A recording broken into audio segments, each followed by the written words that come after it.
హైదరాబాద్ ఉప్పల్ నియోజకవర్గంలోని పలువురు వివిధ పార్టీలకు చెందిన నాయకులు, కార్యకర్తలు, యువకులు కాంగ్రెస్ పార్టీలోకి చేరారు. కాప్రా సర్కిల్, జమ్మిగడ్డ, బీజీఆర్ నగర్ కాలనీలో కాంగ్రెస్ పార్టీ ఏఎస్ రావు నగర్ డివిజన్ అధ్యక్షుడు కొత్త అంజిరెడ్డి ఆధ్వర్యంలో ఏర్పాటు చేసిన చేరికల సభకు ముఖ్య అతిథిగా ఉప్పల్ నియోజకవర్గ కాంగ్రెస్ పార్టీ ఇన్ఛార్జ్ పరమేశ్వర్ రెడ్డి హాజరయ్యారు. చర్లపల్లి కార్పొరేటర్ బొద్దు శ్రీదేవి యాదవ్ తో కలిసి జమ్మిగడ్డ ప్రాంతానికి చెందిన 100 మంది నాయకులు, కార్యకర్తలు, యువకులు పార్టీ కండువా కప్పుకొని కాంగ్రెస్ పార్టీలోకి చేరారు. ఈ సందర్భంగా పరమేశ్వర్ రెడ్డి మాట్లాడుతూ ముఖ్యమంత్రి రేవంత్ రెడ్డి ఎన్నికల్లో ఇచ్చిన హామీ మేరకు ఇప్పటి వరకు మహిళలకు ఉచిత బస్సు, 200 యూనిట్ల వరకు ఉచిత విద్యుత్, 500కి గ్యాస్ పథకాలు విజయవంతంగా అమలు చేశామని తెలిపారు.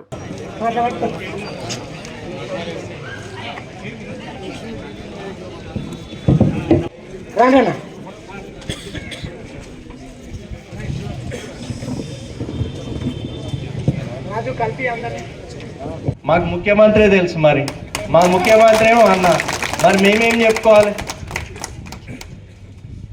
ఈరోజు గతంలో ఉన్నట్టు ఈరోజు కాంగ్రెస్ పార్టీ లేదు. ఈరోజు ఎవరైతే కాంగ్రెస్ పార్టీ కోసం ఆలోచన చేస్తారో, కాంగ్రెస్ పార్టీ కార్యకర్త ఉంటాడో, కాంగ్రెస్ కార్యకర్త ఏది చెప్తాడో అదే జరుగుతుంది తప్ప ఈరోజు నాకు ఆ మంత్రి తెలుసు, ఈయన నాకు గ్లాస్ దోస్తు, ఈయన నాకు బెడ్ దోస్తు, ఇవన్నీ చెప్తే ఇవన్నీ ఈరోజు నమ్మనీకి సిద్ధంగా లేరు ప్రజలు. తీసుకొని వచ్చి మన ఉప్పల్ని పూర్తిగా కూడా అభివృద్ధి చేసుకుందామని తెలియజేస్తూ, మరి ఈరోజు జాయిన్ అవుతున్న మిత్రులకు, అక్క చెల్లెలకి, అన్నదమ్ములకి మేమంతా కూడా కలిసి కట్టుగా పనిచేసి మన పార్టీని ముందరికి తీసుకుపోదాము.